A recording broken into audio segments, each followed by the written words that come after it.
start the recorder. And you ready, Trish? Are. For our readers, please speak slowly and be close to your microphone.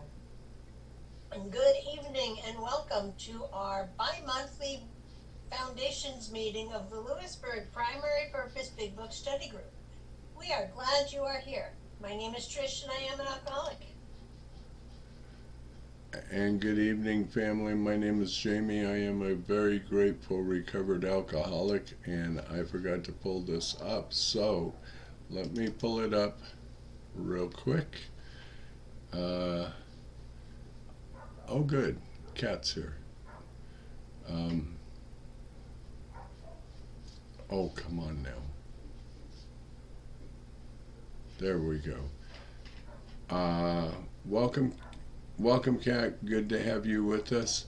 And let's open this moment with a meeting with our set-aside prayer coming up on your screens right in front of you in your device. Set-aside prayer. God, please set aside everything I think I know about myself.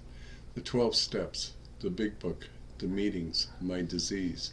But most especially, God, please set aside everything I think I know about you, so that I may have an open mind and a new experience with all these things.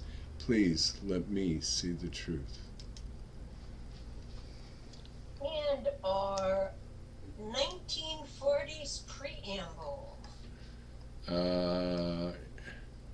Was it that time already? I guess so. Hang on, Zane. It is coming up in screen share. Problem. Zane alcoholic, can you hear me okay? Yep, just fine. And here it comes, brother. Okay. Not worry about that. I've got my screen. Sorry. Here we go. AA Preamble 1940.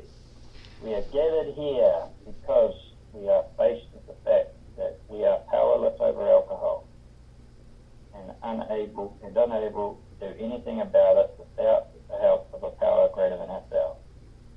We feel that each person's religious views, if any, are his own affairs. The simple purpose of the program of Alcoholics Anonymous is to show what may be done to enlist in aid a power greater than ourselves, regardless of what our individual conception of a power may be. In order to form a habit depending upon and referring all that we do to that power, we must at first apply ourselves with some diligence. By often repeating these acts, they become habitual and help become nature to us. We have all come to know that alcoholics are suffering from a serious illness for which medicine has no cure. Our condition may be the result of an allergy which makes us different from other people. It has never been by any treatment with which we are familiar, permanently cured. The only relief we have is to offer absolute abstinence, the second meaning of AA. There are no dues or fees. The only requirement for membership is the desire to stop drinking. Each member wears his debt, helping others to recover. An alcoholic. Sorry. Nice, right? An alcoholic phenomenon, and an alcoholic who, though application and adherence to the AA program, has performed the use of any and all alcoholic beverages in any form. The moment he takes so much as one drop of beer, wine, spirit, or any other alcoholic beverage, he automatically loses all status as a member of Alcoholics Anonymous. AA is not interested in sobering up drunks who are not sincere in their desire to remain sober for all time. Not being reformers, we offer our experience only to those who want it. We have a way out on which we can absolutely agree and on which we can join in harmonious action. Rarely have we seen a person fail that has thoroughly followed our program. Those who do not recover are people who will not simply give themselves to the simple program. Now, you may like this program or you may not, but the fact remains it works. It is our only chance to recover. There is a vast amount of fun in AA fellowship. Some people might be shocked at our seemingly worldliness and liberty, but just underneath there lies a deadly earnestness and the full realization that we must put first things first, and with each of us, the first thing is our alcoholic program. To drink is to die. Faith must work 24 hours a day, and through us or we perish. And you can stop right there because we've already done the prayer. Thank you. Thank you for being of service. And let me get back to my script here. And our mission statement.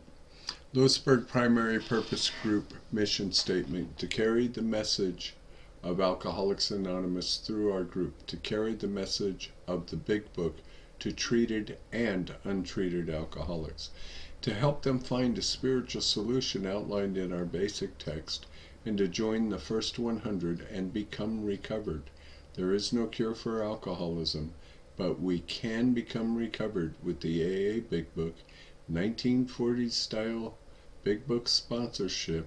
That is the purpose of this group. May you join us on the road of happy destiny. And Ann, that's what you experienced the last couple of weeks, 1940s style sponsorship. Okay, Trish is going to kick it off. She and I are going to segue, and Sassy and Alyssa are going to do some reading for us as we go through this. And sit back, relax, take notes, enjoy, and just let's have some fun. And if you have your book, follow along. Yes, absolutely. We'll give you time to turn pages. From the preface. Because this book has become the basic text for our society and has helped such large numbers of alcoholic men and women to recovery, there exists strong sentiment against any radical changes being made in it. Therefore, the first portion of this volume, describing the AA recovery program, has been left largely untouched.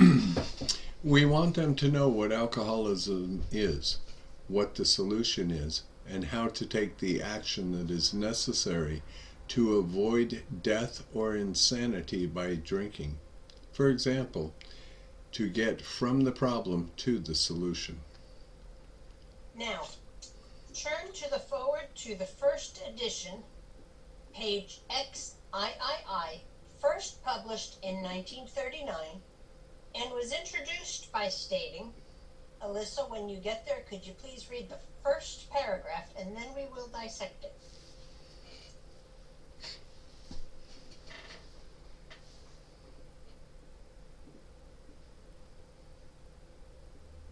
That XX or XIII.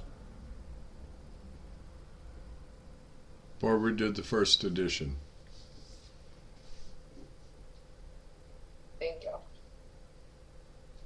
Alright, we of Alcoholics Anonymous are more than 100 men and women who have recovered from a seemingly hopeless state of mind and body.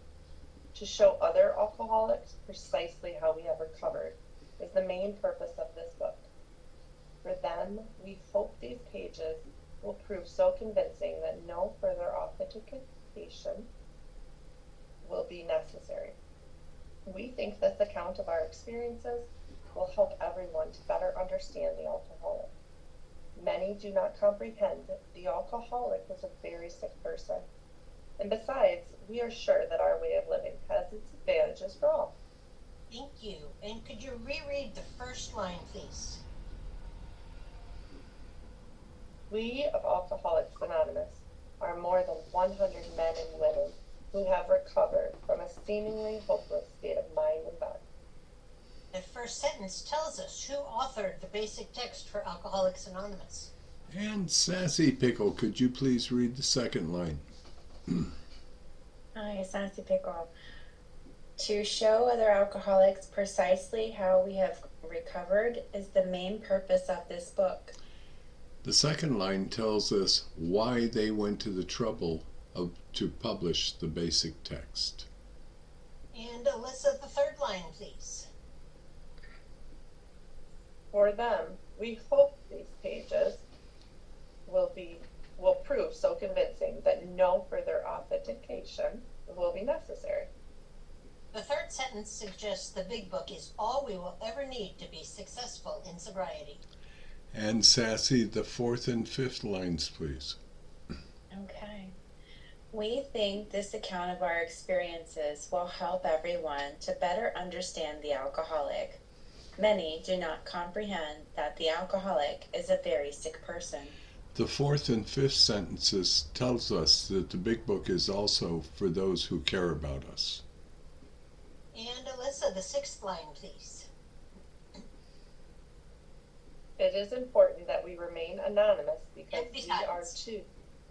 Oh, I'm sorry, I should read that. And besides, we are sure that our way of living has its advantages for all. Thank you. The sixth sentence is supported by the fact that the big book has given birth to over 200 anonymous fellowships that have nothing to do with drinking. The Roman numeral pages given tonight will be from the fourth edition. If you happen to be using a third edition, they will be one page back from the page number that we give. So they'll be one page earlier. So from page XIV, the only requirement for membership is an honest desire to stop drinking. Traditions 3 and 5. We have lost our understanding of honest by the time we decide to come to AA, so that the requirement has been eliminated. But if a person is serious about living sober, they had better have an honest desire to stop drinking and be willing to follow our directions. And the foreword to the second edition gives a historical account of the first 20 years of our history. How Bill found Dr. Bob, how they got busy looking for other alcoholics to try to help, how their success attracted the attention of some of our leading citizens, how we received some very favorable publicity, like Jack Alexander's article, and how the onslaught of new prospects forced Bill to develop the traditions. And then we hammer out the statement on page XX. And that statement on page XX will be in the foreword to the second edition. 50% never took another drink. Half of those who did returned to find permanent sobriety, so 75% plus who had sponsors and followed the clear-cut directions in the big book were successful in sobriety. At this same time period, the Cleveland groups were running at a 92% success rate due to using big book sponsorship. Then Bill published the 12 and 12 and in 1953. By 1965, our success rate had dropped to 50%. Unfortunately, many newcomers are encouraged to try to use the 12 and 12 as their source of directions. Bill W. was the principal author of the Big Book and the sole author of the 12 and 12. On page 17 of the 12 and 12, Bill stated, The Big Book was and still is the basic text for Alcoholics Anonymous. Then in the late 60s, we started discussion participation meetings that failed to stick with our singleness of purpose, so that by 1980 we had dropped to 33%, the result of which was we started ignoring the practice of focusing on our solution, and we drifted into group therapy. For recent years, our success rate has decreased to what appears to be less than 5% for those finding as much as 5 years of sobriety. While there has been a dramatic change in our fellowship, the program has remained unchanged. Consequently, the 4th edition reads the same as the 1st edition. Let's turn to page 30 and Sassy Pickle. Page 30, middle paragraph, 2 sentences, starting with "We learned we had." Say that one more time for me. Middle paragraph, page 30, 2 sentences, starting with "We learned we had." Okay.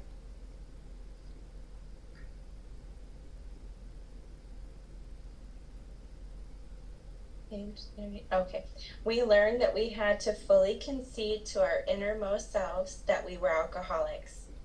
Keep going, one more sentence. This is the first step in recovery. Thank you. In our heart of hearts, we must know that we are victims of a killer disease before we can begin recovery. And Pinky, returning to the doctor's opinion, page XXVII in the 4th edition. I'll read the first 2 paragraphs where the doctor writes, The subject presented in this book seems to be of paramount importance to those afflicted with alcoholic addiction. I did say that after many years' experience as a medical director of one of the oldest hospitals in the country treating alcoholic and drug addiction. Thank you. We identify who Dr. Silkworth was and how he wound up at Towns Hospital, how his opinion opened the door for recovery. Until we understand a problem, we cannot find a solution. I use an example of walking out to my car, putting the key in the ignition, and the damn thing won't start. Problem. I can sit on my butt and talk about how the car not starting until hell freezes over, but that will get me nowhere. I look under the hood. I see that the battery cable is corroded. I know what the problem is. So the solution becomes very evident. I need a new battery cable, but that doesn't solve my problem. I still must take the action necessary to obtain a new cable, replace the bad one, and now I'm on my way. Understand the problem, know what the solution is, then take the action to make the solution a reality. and Sassy, the first paragraph on page XXVII. Let's turn the page from where Pinky was. We present the allergy, which makes us powerless over alcohol. And if you could please read the first full sentence starting with "We believe."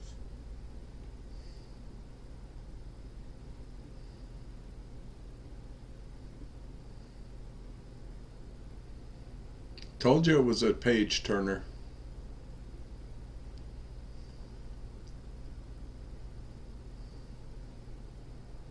You said XXV? XXVII in the doctor's opinion. Okay.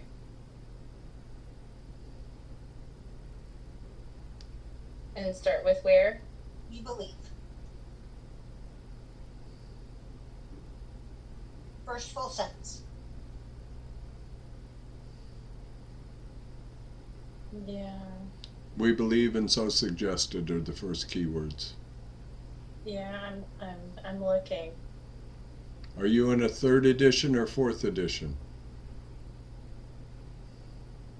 The one the big one you sent me? Okay, it's a 4th edition. It'll be on the page Trish told you, which is page XVIII. So there's three, or double XVIII. So two X's, a V, and three Oh, I's. I see. I found it. I'm sorry. Thank you. Thank you for your patience. We believe, and so suggested a few years ago, that the action of alcohol on these chronic alcoholics is a manifestation of an allergy, that the phenomenon of craving is limited to this class and never occurs in the average temperate drinker. The phenomenon of craving, which is the manifestation of the allergy. The last paragraph on page XXVII, same page, I, is where we find the initial information regarding the unmanageability. The alcoholic mind cannot distinguish the truth from the false. Pinky, could you read the entire paragraph starting with men and women drink essentially? Men and women drink essentially because they like the effect produced by alcohol. The sensation is so elusive that, while they admit it is injurious, they cannot, after a time, differentiate the true from the false. To them, their all-alcoholic life seems the only normal one. They are restless, irritable, and discontented, unless they can again experience the sense of ease and comfort which comes at once by taking a few drinks which they see others taking with impunity. After they have succumbed to the desire again, as so many do, and the phenomenon of craving develops, they pass through the well-known stages of a spree, emerging remorseful with a firm resolution not to drink again. This is repeated over and over, and unless this person can experience an entire psychic change, there is very little hope of their recovery. Thank you. We carefully dissect the whole paragraph. First, what is the effect alcoholic men and women get from drinking alcohol? Why is it so important that we have this spiritual event occur in our lives? Well, Dr. Silkworth said we drink essentially because we like the effect produced by alcohol. What is the effect an alcoholic gets from drinking? When we alcoholics had a few drinks, we were amazed at the change in the way we thought and the way we felt. A few drinks produced an entire psychic change. So now let's have a little fun with this and go to page 83, and we're going to go to the ninth step promises, and let's examine the ninth step promises. And Sassy, you know how to do this. I think you do too, Pinky. We are going to begin each promise with this, saying this phrase in front of it. When I had a few drinks. We're going to read each line in the first person in the past tense. For example, when I had a few drinks, and we still didn't edit that, Trish. If I was painstaking about the beginning of my drinking, I was amazed before I was halfway through. So we need to fix that, Trish. We need to re-edit that. So Sassy, you get the first one.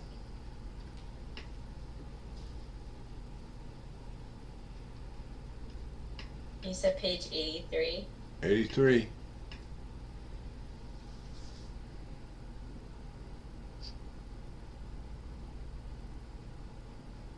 you've got new freedom and happiness when you find it. After you had a few drinks.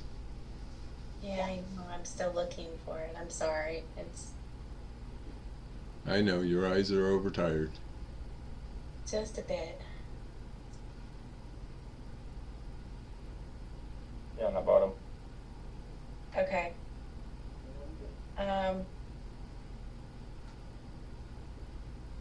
When I had a few drinks, I was amazed. Nope. I when knew. when I had a few drinks, I was going to know a new freedom and a new happiness. Did you? When I had a few drinks, I would not regret the past, nor wish to shut the door on it. Did you ever come out of a blackout in a place you hadn't planned on visiting, with people you hadn't planned on being with, and learned you had done some things you sure wish you hadn't done. Because of the guilt and remorse, it was to be a secret, and then go to a bar and have a few drinks and tell some stranger the whole story. You certainly did. I did. When I had a few drinks, I will comprehend the word serenity and I will know peace. Did you too find that serenity and peace of mind replaced the turmoil with a few drinks? Oh, yeah. Alyssa?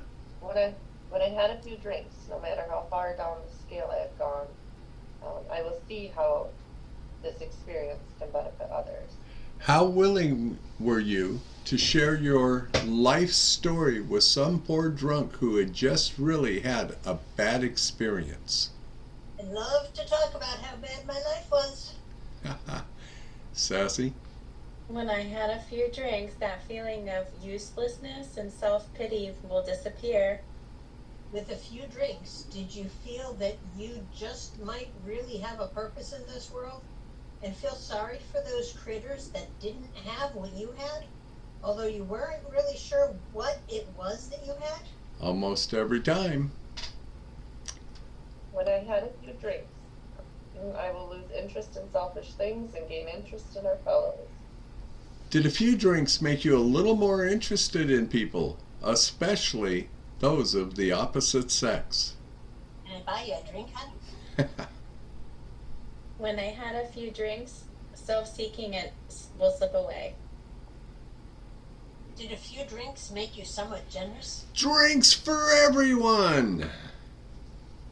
When I had a few drinks, my whole attitude and outlook upon life will change. Did a few drinks take you from a gray, gloomy day to one that was bright and hopeful? From a shade of brown to rosy pink with just a couple. When I had a few drinks, fear of people and economic insecurity will leave us. Did you enjoy being in the company of people sober? Leave me alone! Did a few drinks diminish your concern for your financial difficulties? How am I gonna pay all these bills? I think I better have a couple of drinks to figure it out. When I have a few drinks, I will intuitively know how to handle situations which used to baffle me.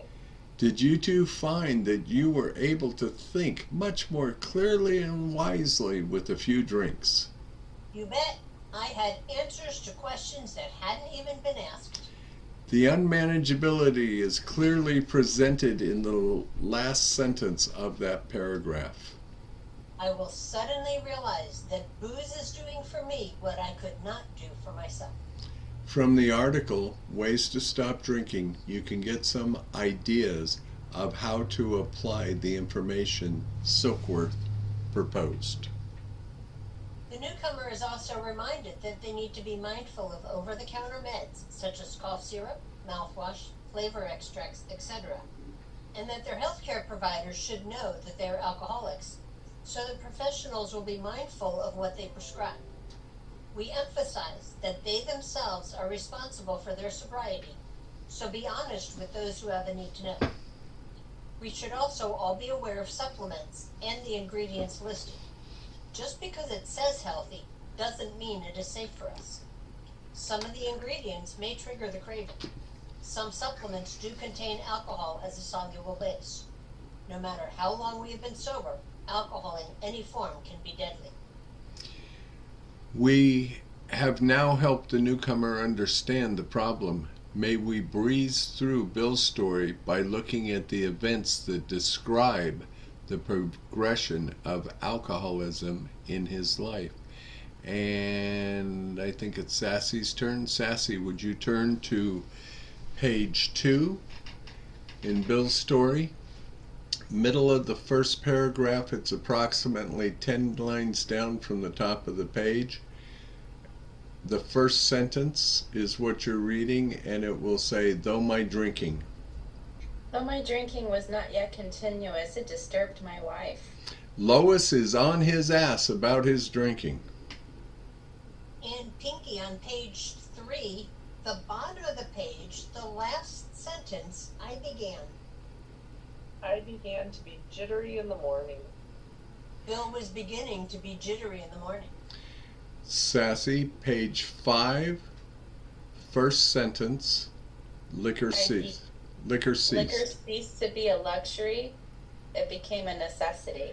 Thank you. Liquor ceased to be a luxury. It became a necessity. He is lying about his drinking, hiding bottles, etc. And the third paragraph, still on page 5, Pinky, 4 sentences, starting with then I got.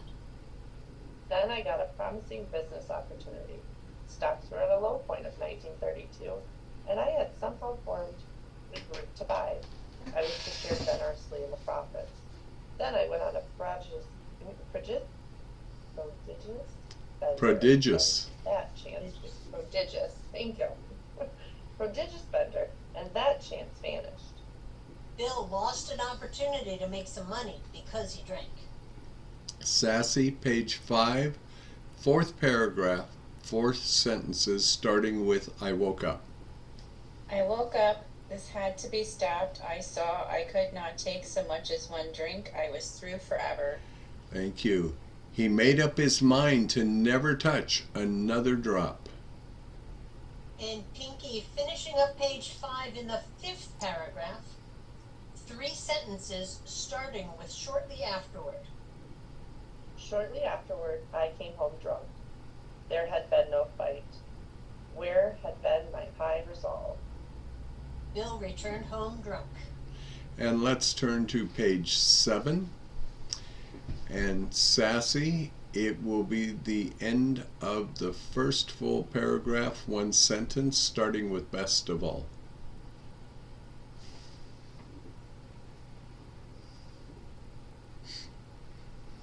On page 7. Page 7, end of the first full paragraph, 1 sentence, starting with best of all.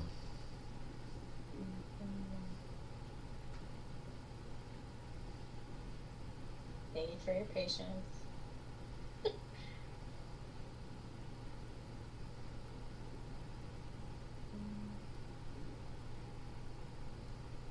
Oh, best of all, I met a kind doctor who explained that though certainly selfish and foolish, I had been seriously ill, bodily and mentally. Thank you. Met Dr. Silkworth and learned what was wrong with him.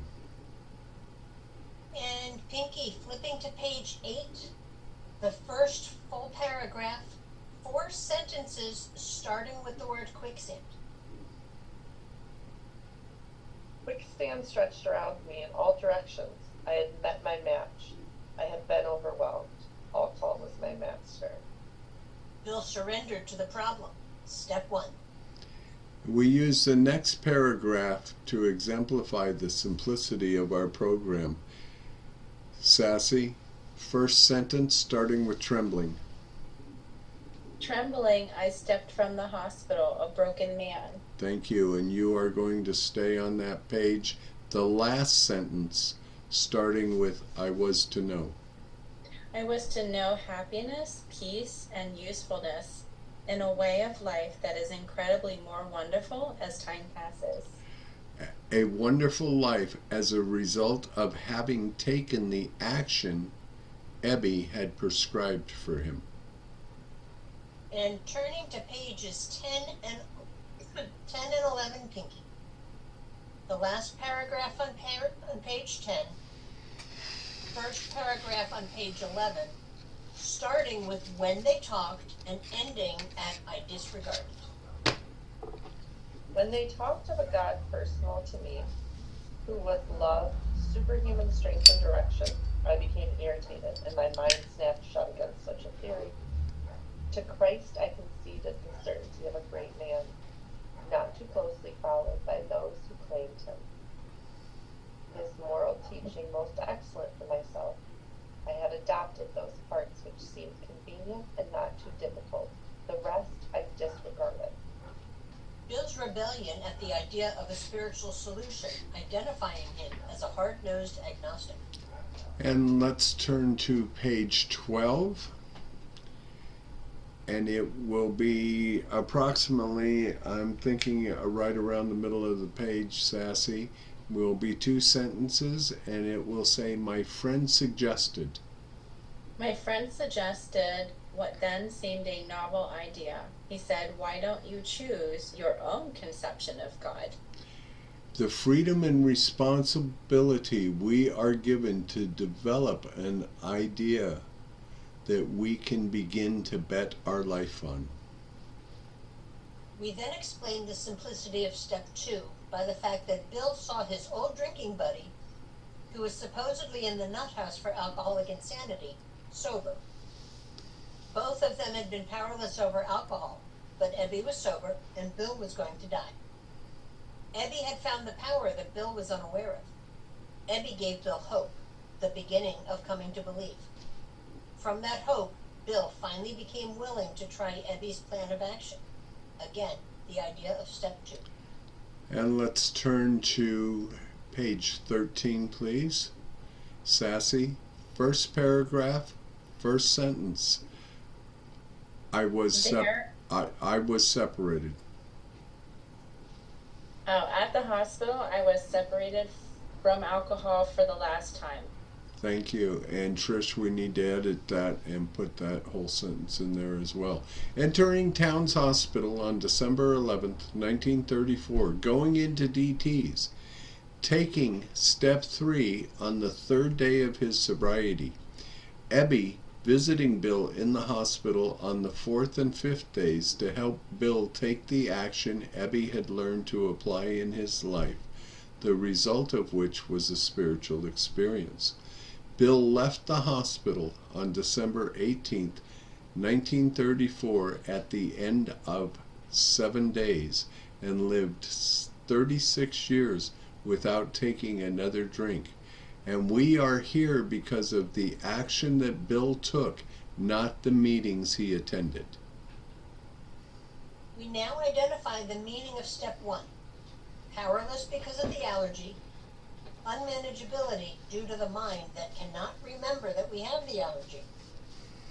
It can only remember the sense of ease and comfort which comes at once by taking a few drinks.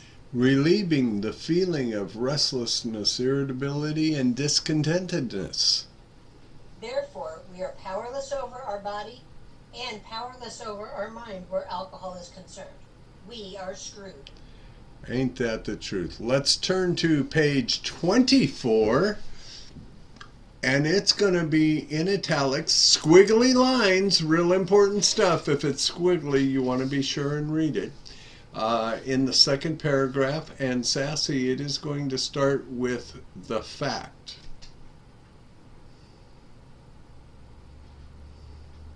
You're muted, Sassy. Thank you. The fact is that most alcoholics, for reasons yet obscure, have lost the power of choice in drink. Our so-called willpower becomes practically non-existent. We are unable, at certain times, to bring into our consciousness, with sufficient force, the memory and the suffering and humiliation of even a week or a month ago. We are without defense against the first drink.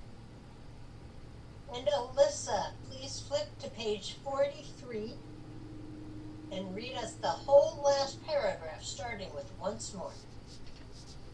Once more, the alcoholic at certain times has no effective mental defense against the first drink, except in a few rare cases. Neither he nor any other human being can provide such defense. This defense must come from a higher power. From the hope of hearing a recovered alcoholic tell their story of what they were like, what happened, and what they are like now, or reading the 44 personal stories in the Big Book is the beginning of step 2. If lack of power is the problem, then a power greater than ourselves must be the solution. And we see that the recovered alcoholic has found that power. It takes no great mind to see that if lack of power or powerlessness is my problem, then a power greater than myself must be the solution. Once I can see that, I am faced with a very simple decision.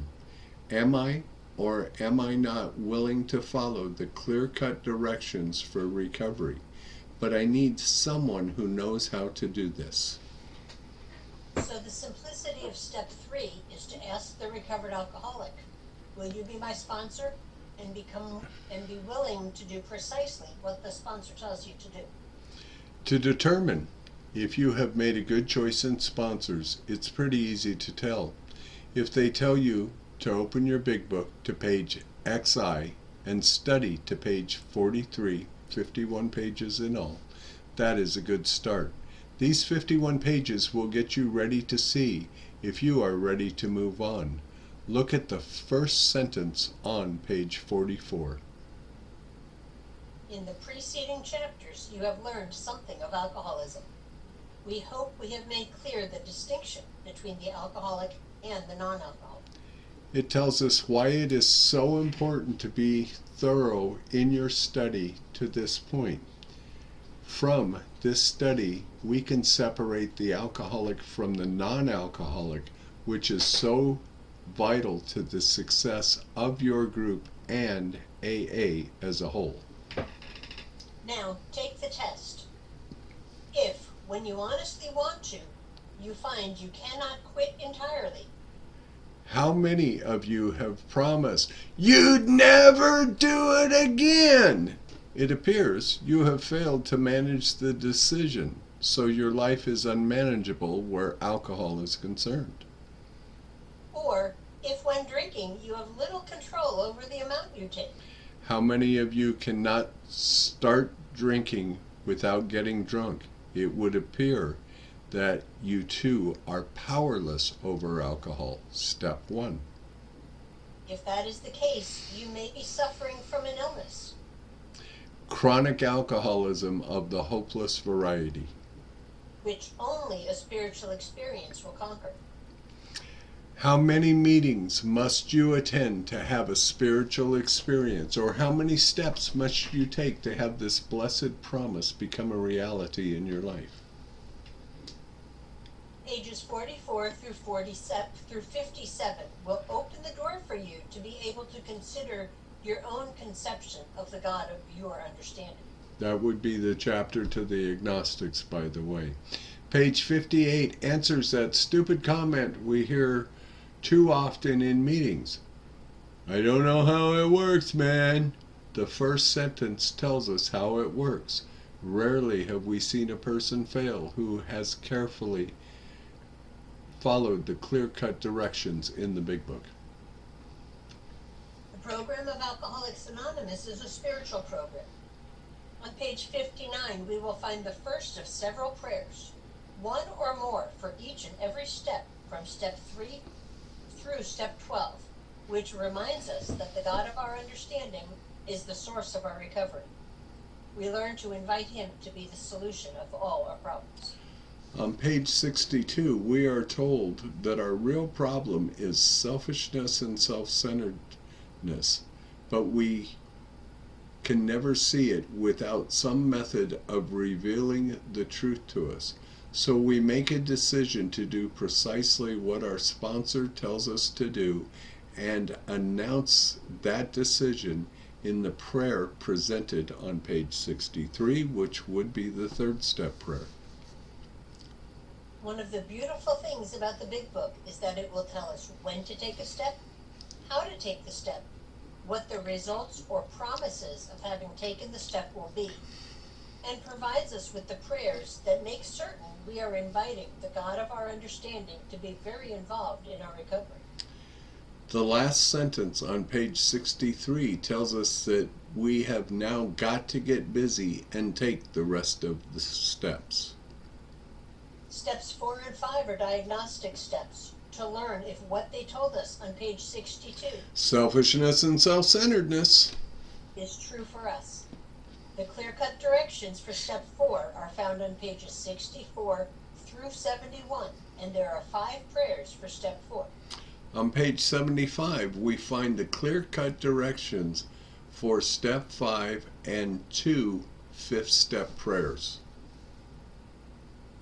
On page 76, we find the direction for step 6, which is nothing more than a commitment to God that we will become students and practitioners of the rest of the Big Book.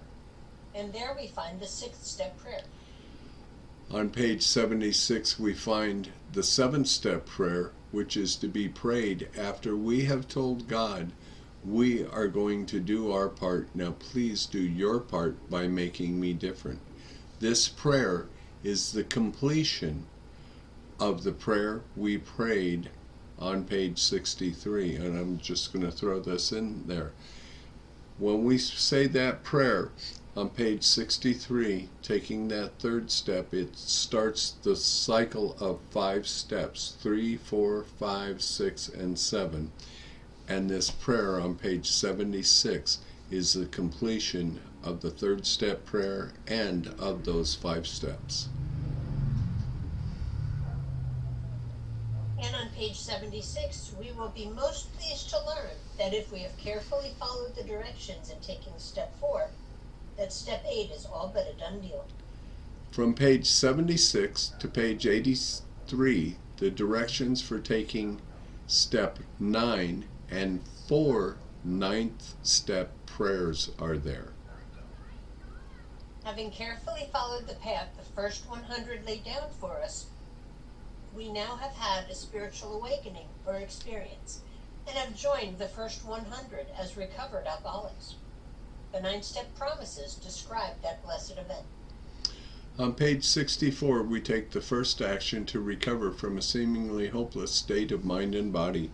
By the time we get to page 83, we have recovered. We have joined the first 100. We have been given the power that we lack to survive alcoholism. Carefully following the clear-cut directions outlined in just 20 pages of our basic text produces the miracle of recovery. We are now to start the spiritual growth, and that occurs in steps 10, 11, and 12. The clear-cut directions for step 10 are contained in the paragraph on page 84, beginning with, "We continued."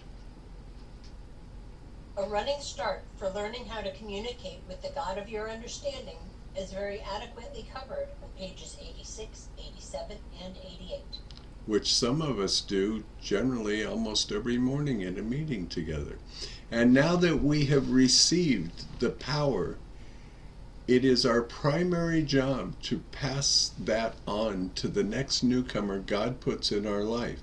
The clear-cut directions for sponsorship are contained in chapter 7, but you won't find the 12-step prayer until you have reached the last page of the basic text. Ask him in your morning meditation what you can do each day for the man who is still sick. So there you have it. So utterly simple, yet so garbled in our meetings. I challenge you to be a part of the solution and not a part of the problem. The simplest guide that I follow in working with others is, if it isn't in the Big Book, they don't need to be exposed to it. Can I just say I always like having this as the last line? Can I just say that? Okay. If you are encouraged to wait until you have a better understanding of what our program is about, I have one question for you. How well did you like sex before you tried it? Well, you won't know a damn thing about recovery either until you've taken the steps precisely as they were given to us. And that, ladies and gentlemen, is what a foundations meeting is. So now we are open for questions, comments, observations, spiritual experiences, and we are glad to have you all here. Heather and Sassy, thank you. Heather and Pinky, thank you for your service tonight. Yes, thank you, ladies. And you too, Zane. Thank you, brother.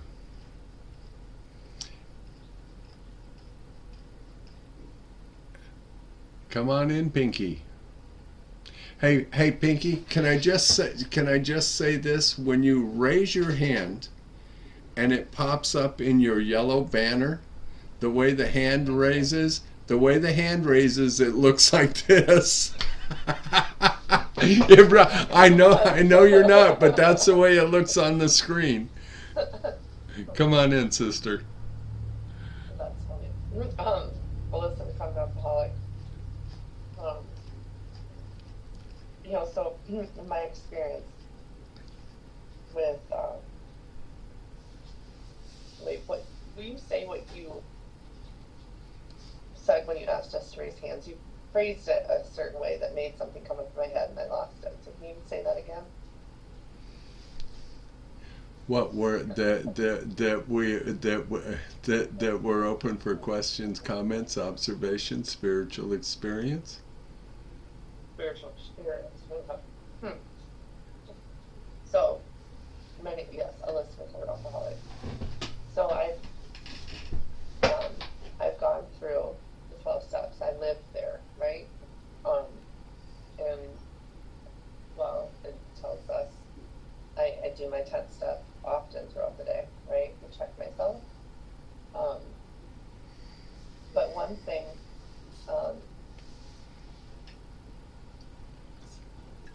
see, for me, I had one spiritual awakening, and that's where the profound, to me, the spiritual awakening is when the initial profound change, right? My outlook on life completely changed. But my days are full of spiritual experiences. If that's God confirming He's right there. And I could fill up hours with just my week. But I'll just,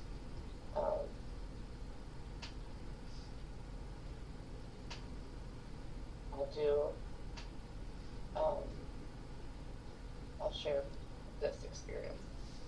So, Friday,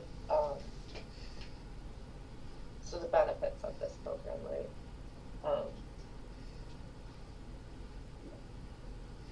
Maybe I shouldn't have put my hand up, because I know what I want to say.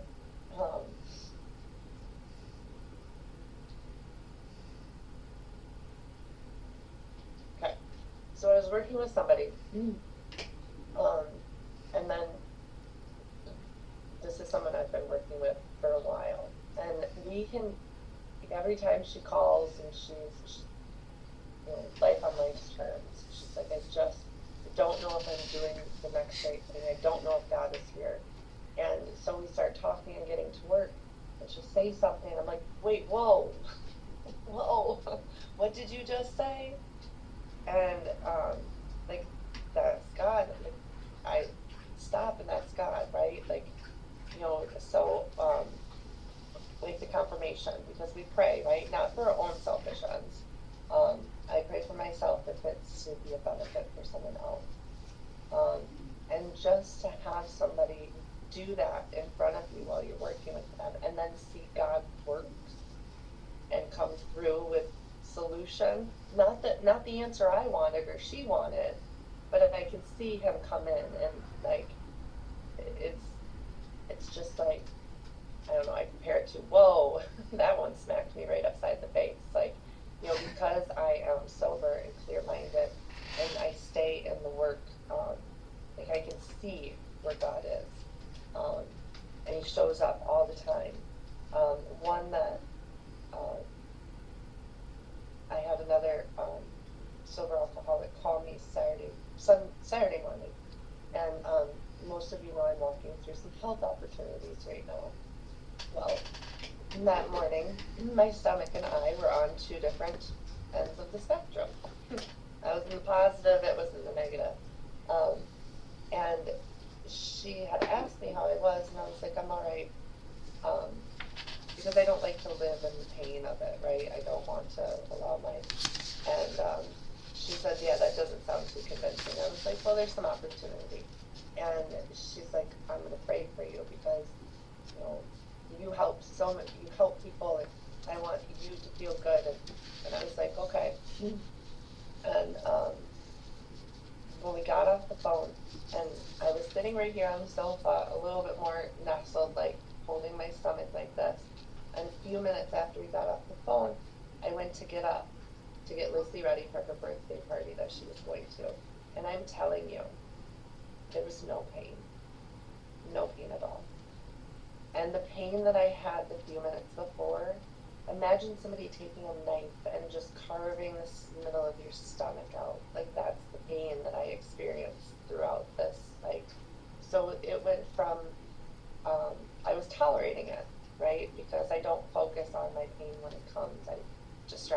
mind, like you guys taught me, bring it back to something positive, keep it solution based. And nobody will ever be able to convince me that that wasn't God, because God was with us. God is with us every time we work together. And those, to me, those are my spiritual experiences.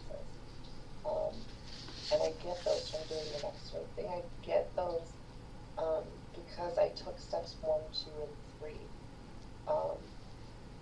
And the rest of the steps.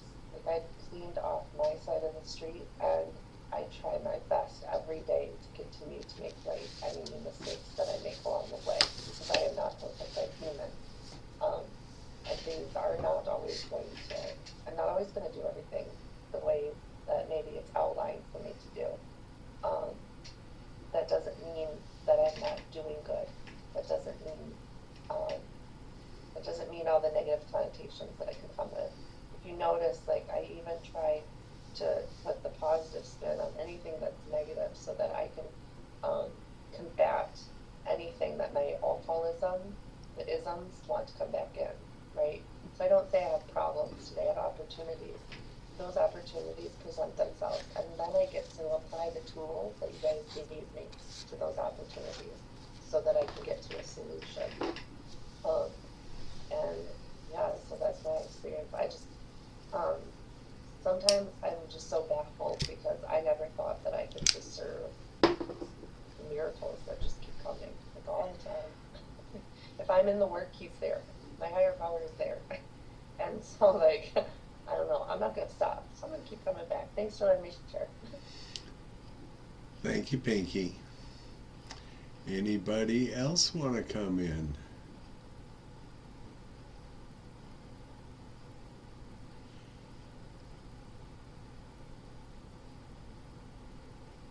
Hey, Zane, alcoholic. Hey, thanks for the meeting. I got a lot out of it. So I'm going to have to shoot now. But, yeah, thanks, guys. Thanks for everything. Well, thank you for joining us from New Zealand, brother. Always good to see you. And thanks for being a service tonight. I'll go ahead and jump in real quick. Good evening, family. My name is Jamie, very grateful, recovered alcoholic. And I love doing this meeting. And I love doing the 4-step workshop. And I love that we alternate them every other month, because this is a lot of information that isn't in the first 164, and it gives a lot of history and the way that things happened and transpired. But it also really cuts to the chase, and I love in the beginning of this, because I used to be one of those that would go to meetings all the time, and I love how it talks about Bill hammering out the statement of the recovery rate that is presented in the foreword to the second edition. I love about how it shows our decline in recovery rates from stepping away from carrying and sticking with our singleness of purpose and carrying the message, and what they are more like now. I go to a lot of literature meetings and big book meetings, and still,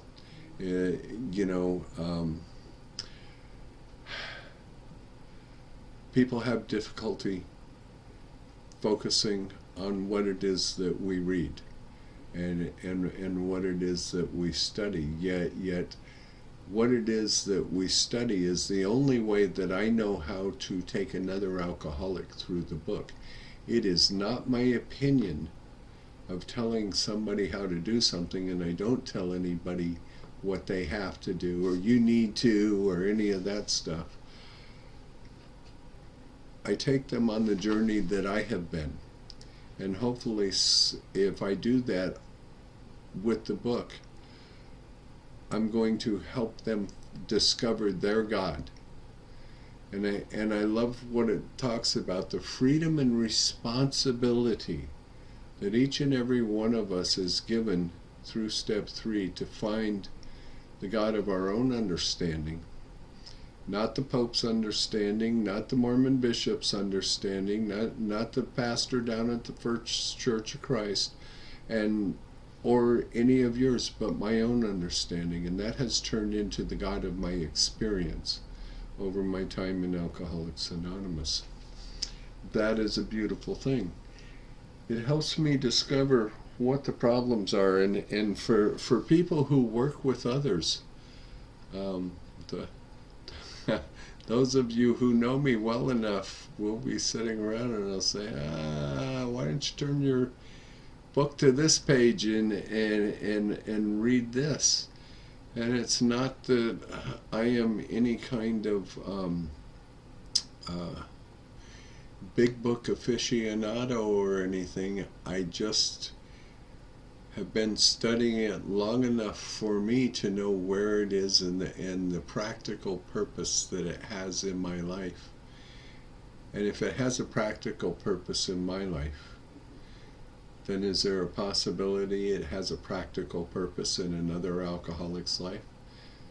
I believe that's what the first 100 believed. You know, just because Alcoholics Anonymous has been around for 87 years doesn't mean that we're smarter than the first 100. Doesn't mean we have a better way and a better pathway than the first 100 have. You know, I know the book irritates a lot of people and they struggle with things. I don't think it's a problem within the book. I think it's a problem within self, because I struggled with those same things until I really got into understanding what this book was trying to tell me. And what I had to do in order to do that was to take my ideas out of it and be willing to let new ideas come in. So the beauty of all of this is it's all instructional, and it gives me a pathway to permanent, lasting sobriety. You know, as well as the history. So as we go through this, and it talks about the 12 and 12, there's lots of stuff that I like in the 12 and 12. I know people that rave and rave and rave about the 12 and 12. Here's the problem with the 12 and 12. No directions of how to take the steps.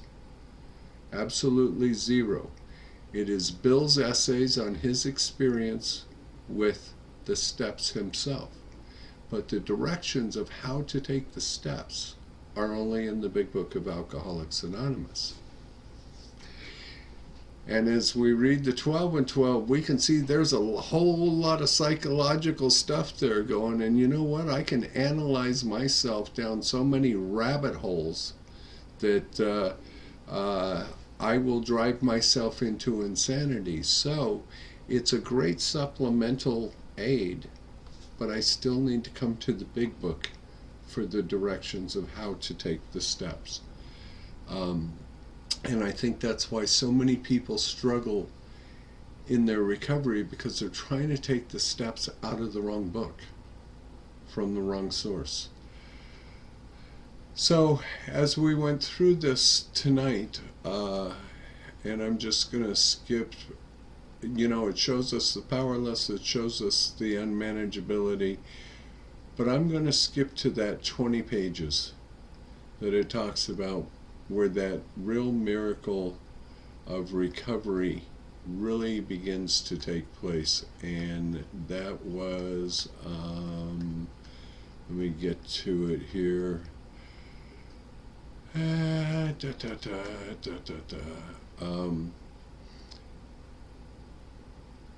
First 51 pages, which includes the doctor's opinion, are all about step 1. So from page 63 to page 83, we have the directions for taking the majority of the steps. And in the chapter Into Action, chapter 6, in that one chapter, we cover 7 steps in just 16 short pages. 16 short pages. It gives us how to put into action 7 steps from step 5 to step 11. And we read how it works in every meeting, and while how it works presents the 12 steps to us in their entirety, as we read how it works to the ABCs, chapter 5 tells me how to do 2 things and 2 things only. How to take steps 3 and 4. It gives me the prayers I'll use, the actions I'll take, and show me the promises that will result from the prayers and actions that I take. It's not really that complicated. And, the thing is I can't really help anybody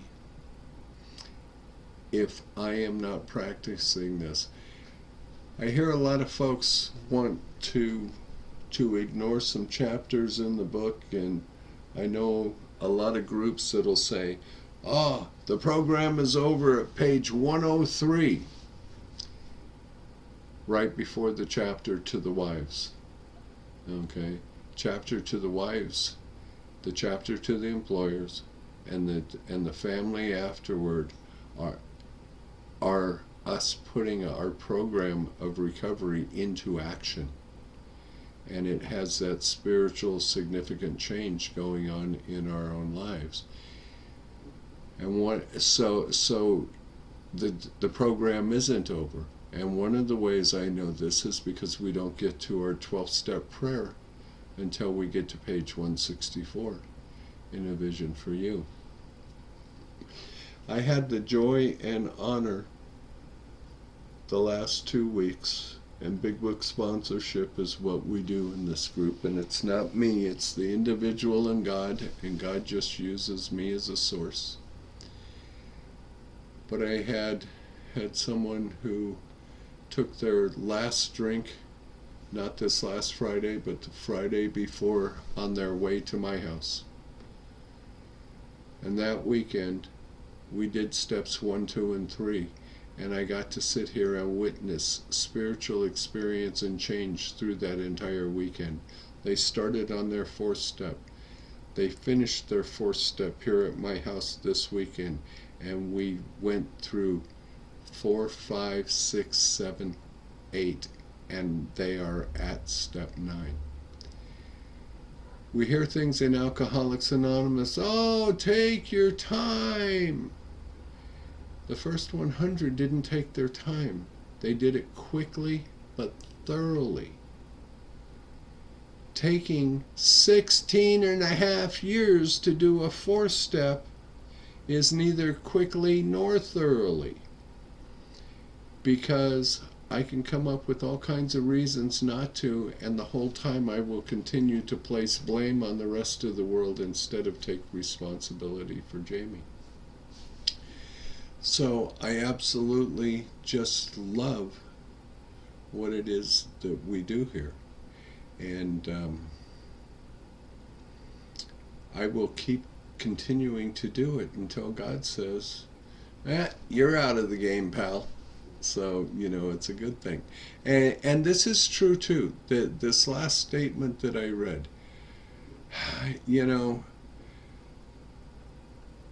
if you're encouraged to wait until you have a better understanding of what our program is about.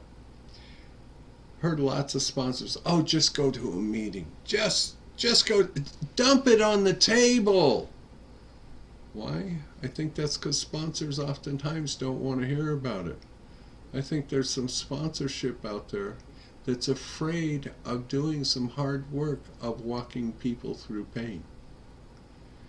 And maybe it's because they don't know how to do it. And the only way to learn how to do it is by experiencing it and taking the risk.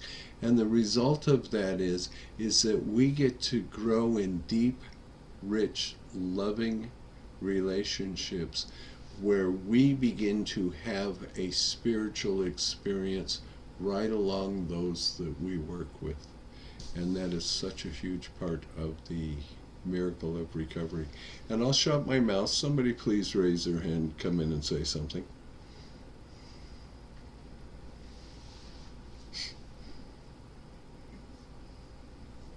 Hey, Xavier, come on in. All right, good evening, family. It's Xavier Alcoholic.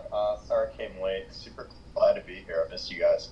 I'm going to base this on previous meetings that I've attended with this particular subject. And what I really appreciated the shares that I did get to hear tonight. I have been really focused on other aspects, and I've really missed this group. So glad to be back. And I really don't have much to share tonight, other than I'm really happy to be here. I can say that with regard to personal growth, I continue to be just absolutely awestruck and grateful for this program, the tools that I have in my tool chest. And, you know, I had an opportunity this last week to be around a bunch of, you know, quote unquote normies, which is a term I don't really believe in, because I think everyone's pretty crazy for the most part. Whether they drink alcohol or not, they just, you know, if they're willing to let you see the layers, you know, we all have our own crazy. But I think unlike a lot of people in society, people in recovery have these incredible tools. And if anything, that's a tremendous advantage, because it allows us to have this incredible insight within ourselves. And in doing so, not only is there a lot of healing and an opportunity to be closer to our higher power, but then we get to give that gift away over and over and over to other people, you know, that are suffering. And that's the greatest gift ever. And then in doing so, we continue to help ourselves. And it's just this kind of reoccurring thing.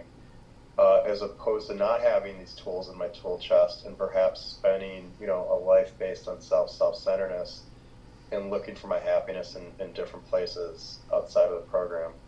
So my point is, being in a room for many days with non-alcoholics, it was in a situation where a lot of people opened up, and one of the reoccurring themes I saw was a lot of people looking for happiness in places where they simply weren't finding it. And it really gives me a tremendous amount of gratitude when I'm around that, to realize how fortunate I am to be in these rooms, to be in recovery.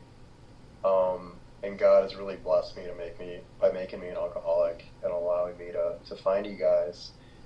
And the reason I say that is, unlike many people, I truly in my heart believe I know the solution to happiness, and that's really continuing to do the work it takes to look for a higher power, to continue to do my higher power's work, and to continue to really give away, you know, what's been so freely given to me. So I'm very happy to be back. I can't wait to get back to work with my sponsor, who's much, much smarter than me. And I also want to note that I think I've been very clever, because I surround myself by people smarter than me. Between my wife and my sponsor, I'm in very good hands. So I'll pass with that. Thank you. Your wife for sure. Your sponsor, I'm not too sure about that, brother. Thank you. I love you, and hope to see you tomorrow night. And bring your wife with you. Denise, welcome, my friend. Come on in. First time at this particular meeting. Yes. Yep. Hi, I'm Denise. I'm an alcoholic, and this was really good. I gotta do this. You do this every month, I take it? Every other month. Every other month. First Monday of every month, we either do this or our fourth step workshop, which is very thorough as well, and right out of the book. Yeah. I think yes. So this is great. I need this kind of information, and yeah, it's you know, it's been a process for me, like to do the steps thoroughly and everything. And I've been around for a little bit, and not that really matters, you know, like you said, you can do it right away. That's what I've learned. this recently that they, back in the beginning, they used to do it right away. And, and it kind of makes sense. Like, you go through it to the best of your ability. Obviously, like when I first came around, there was no way I was going to remember or, be able to, have all the information that I needed, to be, you do it to the best of your ability. So it might just be like it's a system, right? So it might just be, one or two people that you can put through the fourth step and the fifth, they make the amends and go through it. And then as you clear up, oh my God, like you remember stuff and yep, bring it to the steps. You know what I mean? And just put it through that system and like live the steps, because that's what happened to me. I don't know. When I got to step 4, I really got stuck. And, because like, like do all that writing, like notebooks, people had notebooks and my problem was I was a blackout drinker. I got sober at age 49. Like, to really, like, remember all these things, I just wasn't ready. I wasn't going to go picking scabs, you know what I mean?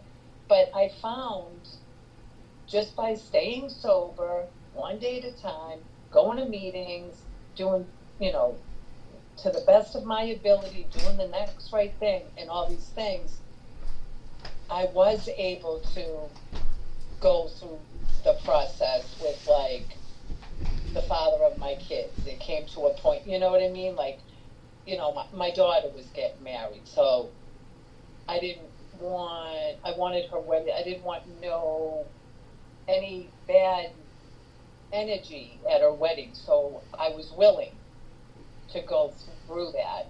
And I wrote him a letter, you know what I mean? Things like that. So when things popped up, I feel like I did do, what I needed to do, but to sit there and like write all that out. But that being said, I have been doing a lot of writing now with the fourth step, and more so learning more about it. And I was listening to Joe and Charlie tapes. One night I woke up at 3:30 in the morning.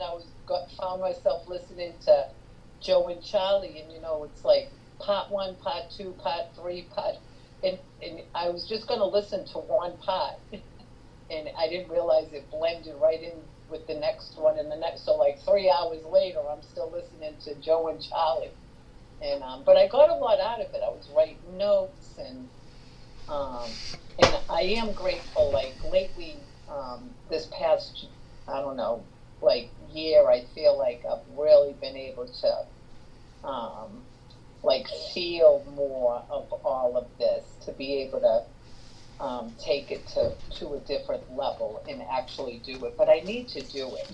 I'm so sick of even thinking about it. Because a lot of women that I hang around with,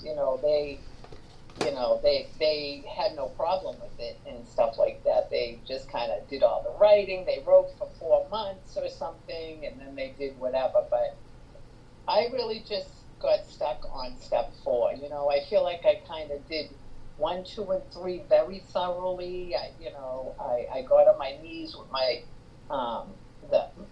at the time sponsor, and we went through that process. I actually did it twice. I did it another time too, and I definitely have done like 10, 11, 12 very good. So those middle ones, I need to kind of connect the dots with those, you know what I mean? So, and I want to do that. I'm definitely willing.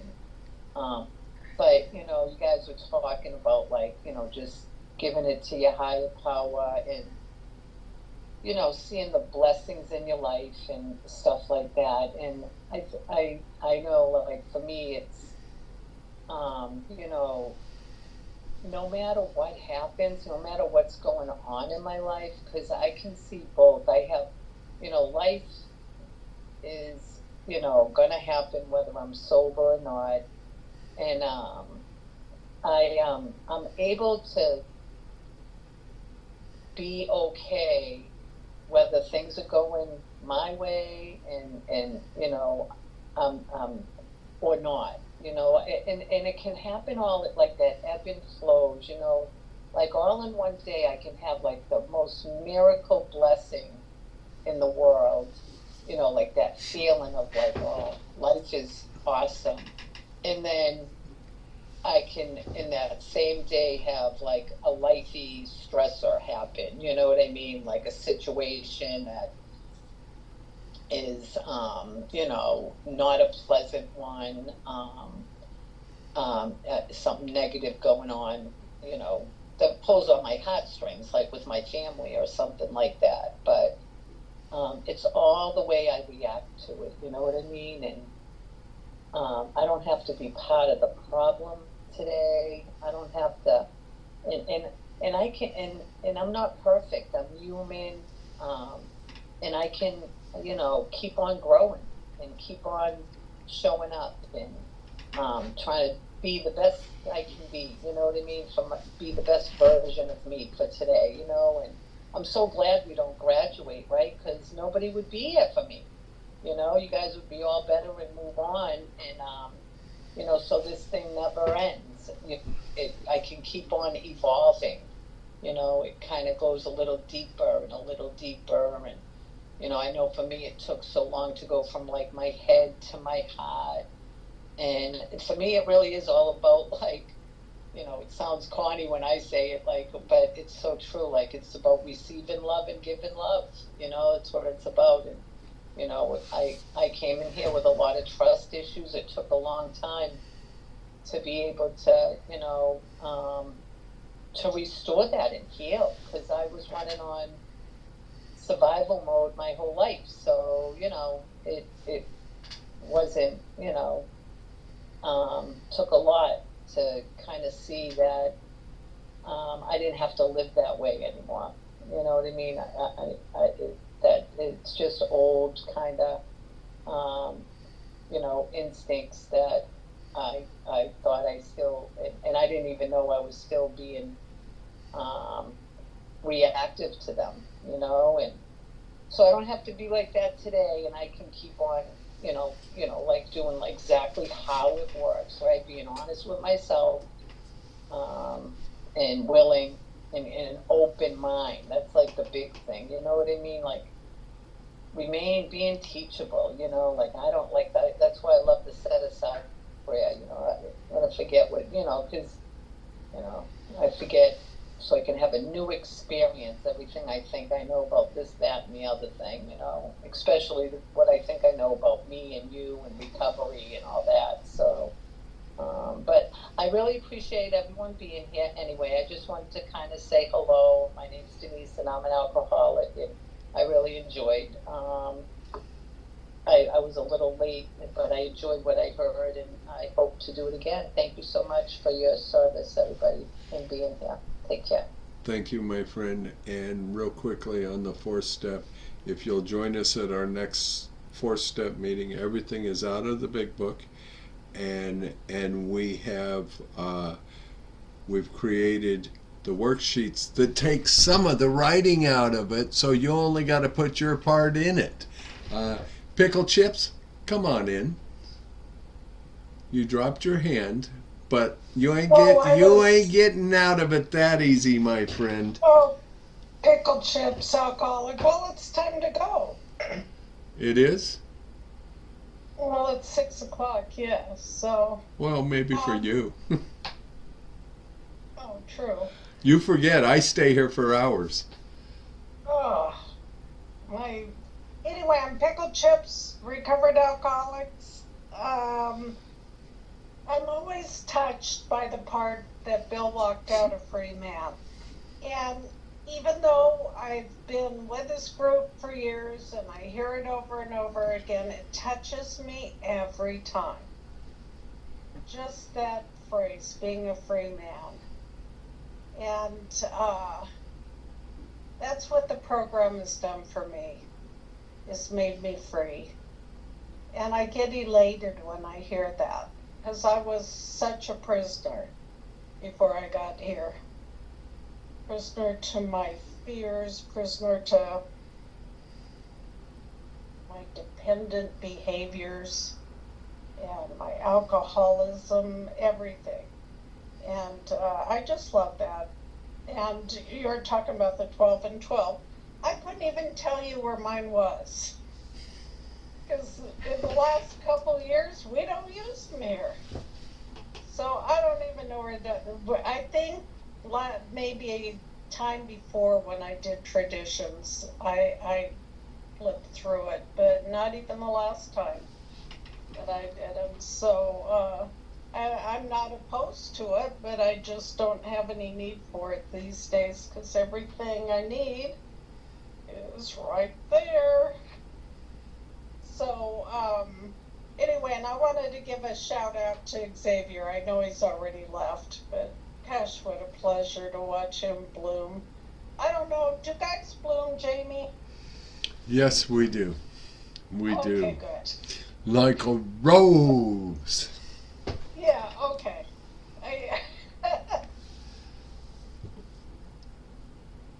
So glad I came because I was feeling kind of lonely today, even though I was around people. I had lots to do today and doctor's appointments and all this stuff today, but I was couldn't get on the ride home because boy, has it been raining. We haven't seen anything like this in years. So I'm holding on to that steering wheel with both hands and keeping an eye on the road. So, but I got here as quick as I could because I miss you guys, and I look forward to seeing you tomorrow night. Thank you, sister. We love you too. And Toe Tap and Pickle, come on in. Hi everybody, I'm Trish, I'm an alcoholic. AKA Toe Tap into Pickle. And I was one of those people that had talked about coming in and being referred to reading the 12 and 12 and not the big book. And I was years in the program before I picked up the big book on my own, other than sitting in a big book meeting where we passed it around, read 4, 5, 6 pages, and then talked about what it said, but never really got down and dirty into the big book with anybody for a really long time. But what was jumping out at me tonight was the couple of hot spots that we pulled out of Bill's story. And, maybe I would have grown a little quicker, a little stronger, not waited years and years if I had had big book guidance at that point. But, it is what it is, and I am where I am right now because God has gotten me here. But, it talked about in Bill's story, though my drinking wasn't continuous, it disturbed my wife. I didn't have a wife, I didn't have a husband, I had friends who were starting to get concerned. Being jittery in the morning, liquor ceasing to be a luxury and becoming a necessity. I didn't necessarily lose out on money because of drinking, but I definitely missed out on some opportunities because I was drinking or because of the fear that surrounded me as a result of the drinking. I can't do that. I never do that. They won't really want me there. The fears that held me back as a result of my drinking were huge. And then I woke up, this had to be stopped. I saw I could not take so much as one drink. I was through forever. That was a fairly common mantra in my world. Never actually followed through on it though. And then came home drinking again. Where had been that promise that I had made myself? And then meeting someone who explained that I was ill, bodily and mentally. And then finding myself drowning in that quicksand. And realizing that, I'm overwhelmed, I'm drowning, and alcohol has me by its ribs. And walking in and reaching out to the one person that I knew who went to meetings and said, I'm not home, but when I get home, I want you to take me to a meeting. And finally getting that piece of being in the room of family without even knowing any of them. And knowing I was home. And it took a while to get into the work. I don't know why up there in that area it did. But knowing I was home and I never had to live like that again. I never had to do those things. I never had to drink again. And the one thing that always jumps out at me, well, I'm going to go a little further with this thing. Finding the peace, happy, and usefulness in a way of life. You know, they got me right into service, right in, I mean, 2 weeks in, I was coffee maker with the help of somebody else. So I got to know what that service and the usefulness of somebody else, getting me out of myself. And then Abby's comment to Bill, why don't you choose your own conception of God? Because I struggled with step 2 a lot longer than I admitted. My first thoughts on step 2 were, I grew up going to church, therefore I believe in God. I tried to check off the box and move on. But realized I didn't have an understanding, a conception, a relationship, didn't know anything about God other than God was, and didn't know that I wanted to know anything more about God. But that comment, why not choose your own conception of God, that opened a whole new world for me of realizing that I didn't have to believe in the God of my childhood. I didn't have to believe the God that I was told by other people I needed to believe in. I could look at that God, take the parts that I liked, chip away the parts that I couldn't live with, and move forward with what was left of the God of my understanding. And I love the part where it talks about the battery cable, which has really gotten to be such a big part of conversation sometimes when I'm stuck in something, when somebody else is stuck in something who has been through foundation, and we just have to look at each other and say, yep, it's the battery cable. Know what the problem is, gotta take the action, not willing to take the action yet. So I'm just gonna sit here in this car that isn't going anywhere until I'm ready to go to that store, buy that battery cable, and get it installed. And I have the tools. I have the tools to install that battery cable. And if I don't have the tools, I know where to find them. And I know who to ask for direction. And I love the foundations meeting. And, you know, sometimes I look at it and say, you know, where was this when I got sober? But on the other hand, I don't know that I would have been as receptive to it when I was first getting sober. Because I wasn't receptive and open to a whole lot of stuff when I got sober. But I still, every time I'm in a foundations meeting, there's always something new that jumps out. In 12 short pages of this script, there's always something new that jumps out at me. And I love how it talks about at the end, we're now to start our spiritual growth, and that occurs in steps 10, 11, and 12. Annoys the heck out of me when I hear people talking all the time about the maintenance steps at 10, 11, and 12. It's like, if I'm maintaining, I'm not going anywhere. I'm staying stuck right where I am. I want to keep growing, because if I'm just maintaining and I'm sitting in one spot, I'm going to grow roots and I'm just going to sit there forever. But if I keep living in 10, 11, and 12, and I keep that spiritual growth, I don't have a choice but to keep moving forward, because God's going to be propelling me exactly where I need to be into whoever's life I need to be, or putting into my life whoever's life I need. So as long as I keep that growth and keep in that growth on a daily, sometimes hourly basis, that's where I'm going to keep myself from getting stuck. And I am going to pass it. Thank you, Sassy. You got anything you'd like to share? I love this meeting. I'm Sassy. I'm a recovered alcoholic. I love this meeting. I love doing the foundations that we do. It's such fun. Thank you for your patience tonight. I just really appreciate every single pearl that AA has given me.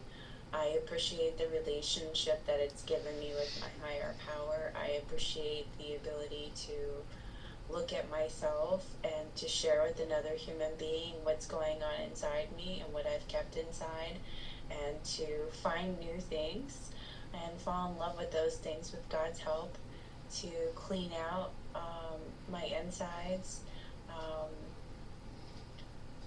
to be well. And it's not just not drinking, it's not just going to meetings, it's everything, every single thing and how it works in my life and falls into place together. I'm grateful for my sponsor and my sponsorship family. I'm grateful for the people in my life.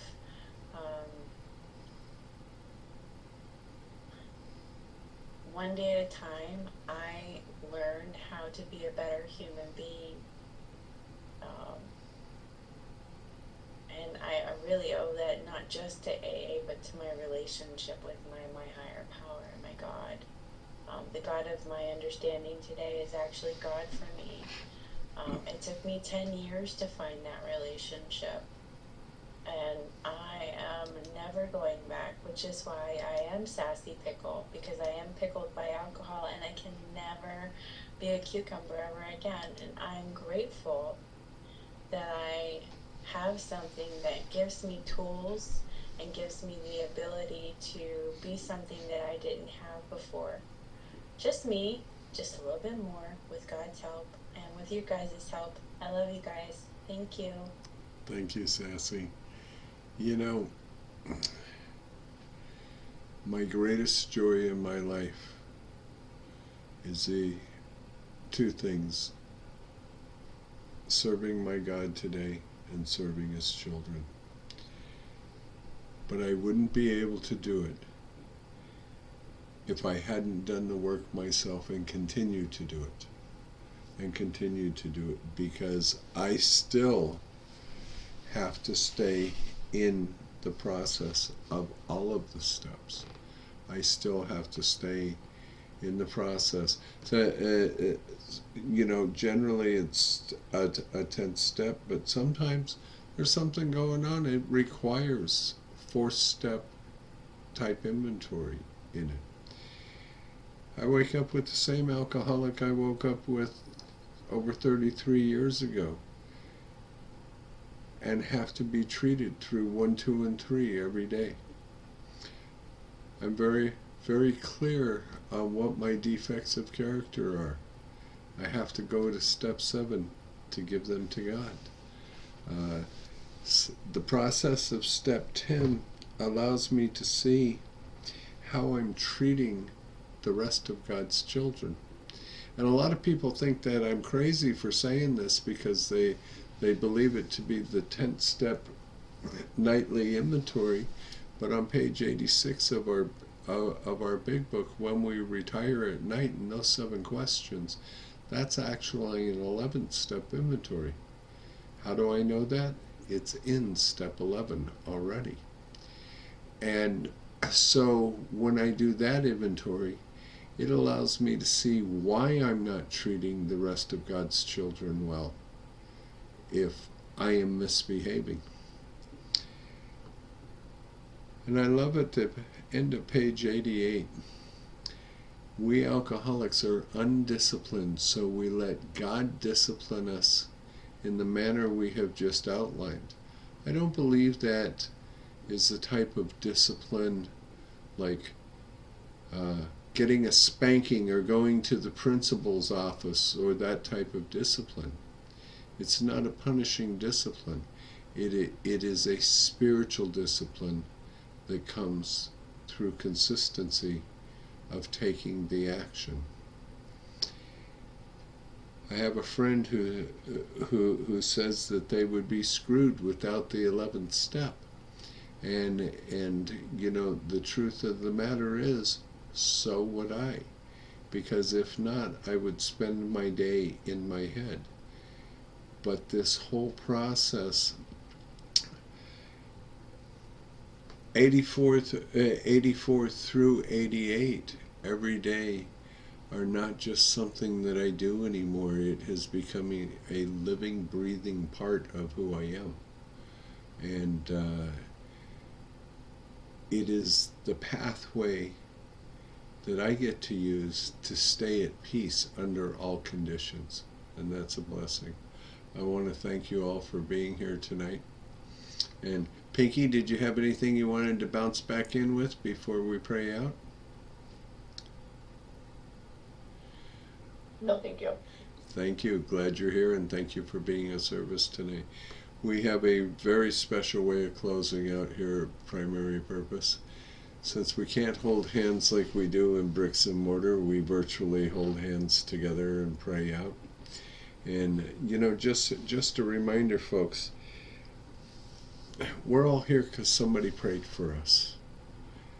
And there's going to be 263 alcoholics who die in this country today from alcoholism. 95,000 throughout the year, and 3 million worldwide. And sadly, so many have been to Alcoholics Anonymous and stepped away from what we had to offer and died of untreated alcoholism. And it doesn't have to be that way. So after a moment of silence for those who are sick and suffering, please join me in the Lord's Prayer. Here's your moment.